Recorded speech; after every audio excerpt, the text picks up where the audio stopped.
And the Rio Grande River is more than just a river and more than just water. It's a way of life.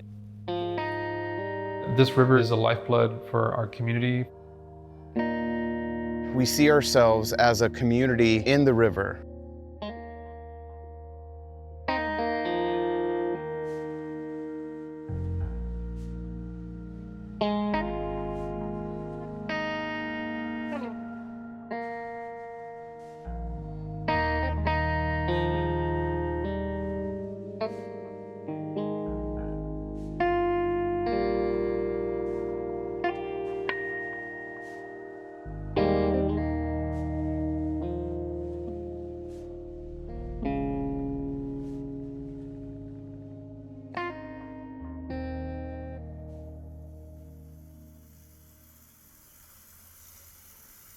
El agua es vida y necesitamos que el agua no esté contaminada.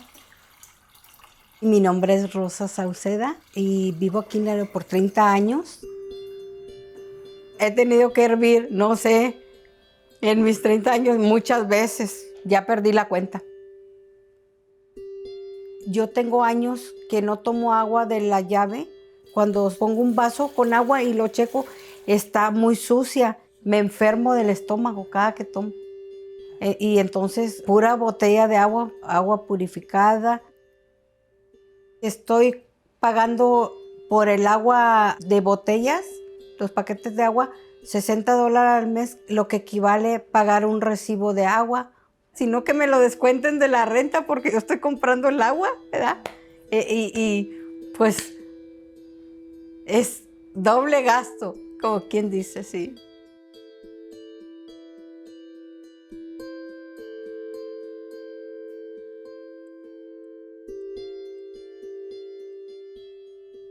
At the end of the day, water is life.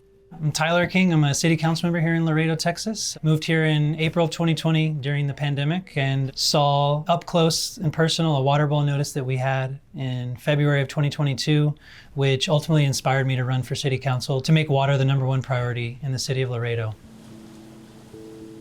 We have two issues the way I see it. We have water quality issues and water quantity issues. We've had 8 water bill notices in the last 5 years, but we're also running up against time with the Rio Grande River. The earth's getting hotter every year and the river's getting drier every year. If we don't do anything, that's going to mean that our only source of drinking water, that's also our most affordable source of drinking water, will not be available and prices will go up. And so if we don't act, that by definition means that people are going to be paying more for water down the road.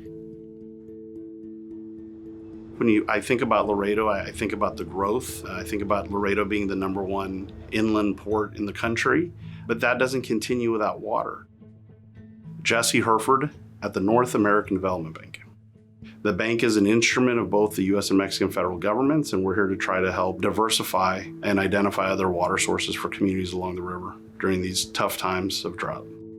Once you have diversified water sources, it also keeps the price in check because you have water availability. When water becomes scarce, that's when it becomes very expensive. My name is Martin Castro. I'm the Watershed Science Director at the Rio Grande International Study Center, or RGISC for short. I'm born and bred here in Laredo. I've lived here my entire life. I'm passionate about this work because I care about this community. I care about our river. Laredo gets 100% of its drinking water from the Rio Grande. It's one of the most endangered rivers in the United States.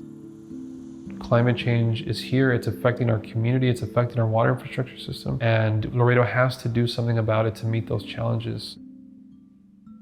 Some of the solutions that we as an organization are trying to come up with are real proactive solutions that will bring long-term benefits, both economically and environmentally. We are maybe 100 yards from the Rio Grande River, and we are at Las Palmas Park. My name is Ameda Rubio. I'm an ecologist by training. I'm serving in the capacity here as an ecological consultant with the Zacate Creek Green District Coalition. RGISC is currently undertaking a $2 million riparian restoration project that's being facilitated through the USDA. We also secured a $1.5 million investment from Methodist Healthcare Ministries. The goals of this restoration project are to remove as many invasive plant and tree species and reforest ecologically with native plants and trees. Invasive grasses are very thirsty. And if you know anything about, this region or this part of the world, because of climate change, it is getting much hotter and droughts are becoming prolonged and more intense. So thirsty grasses and thirsty trees are a bad situation, making it worse in this area that's already seeing prolonged drought and lack of rainfall. So we are trying to remove those plants and replace them with natives that take just enough and whatever they need from the landscape and survive and create a beautiful native green space for people to utilize and enjoy. The unique aspect of this environmental project is the fact that it's being done in collaboration with our community. Ahí la llevamos, ahí la llevamos. Mucho más trabajo y menos grito. The neighborhood right across from here, just like in the other side of the river, you're 100 yards that way, and 100 yards that way, you come to the neighborhood of Azteca. It is one of the oldest historic neighborhoods in Laredo, Texas. People, families have lived there through generations. The people that you see here are all from this neighborhood. Yo soy residente de Azteca. Yo estoy bien contenta por pertenecer al equipo de la coalición Zacate Creek Las Palmas. Mira para arriba, qué bonito.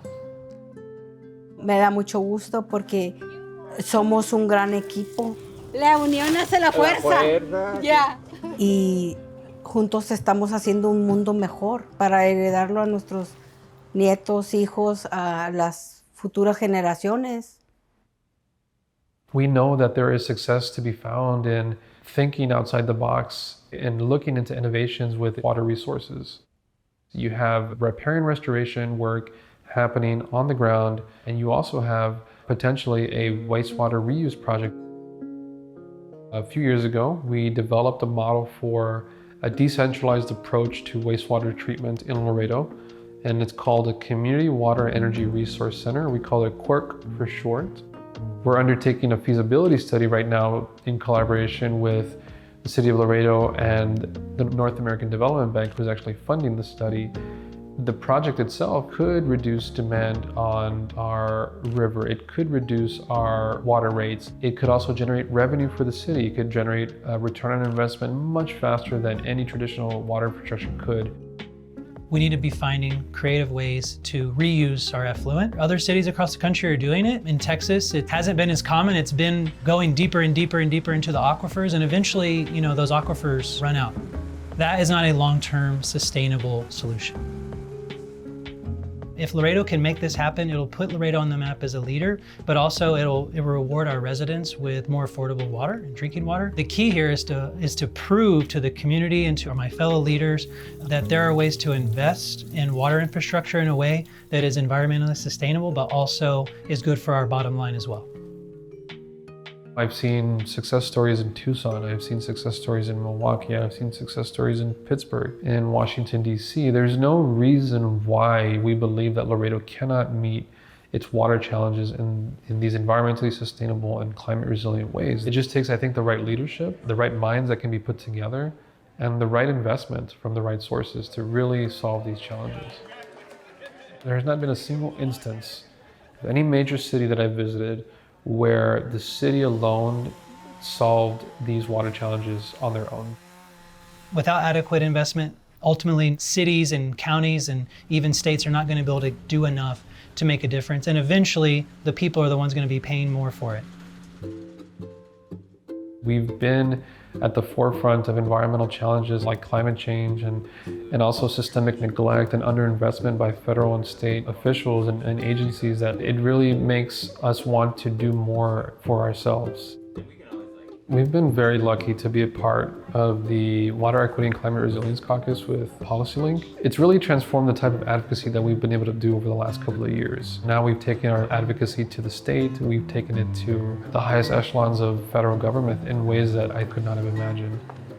Our local leadership here in Laredo definitely needs to be looking into more investments in its water infrastructure, but it is up to Laredo itself to go after those funds, to be proactive and go to DC and be the voice for Laredo, be the voice for our community, because those funds are not going to be given to us easily. We're going to have to earn them and make them know that Laredo is worthy of investment.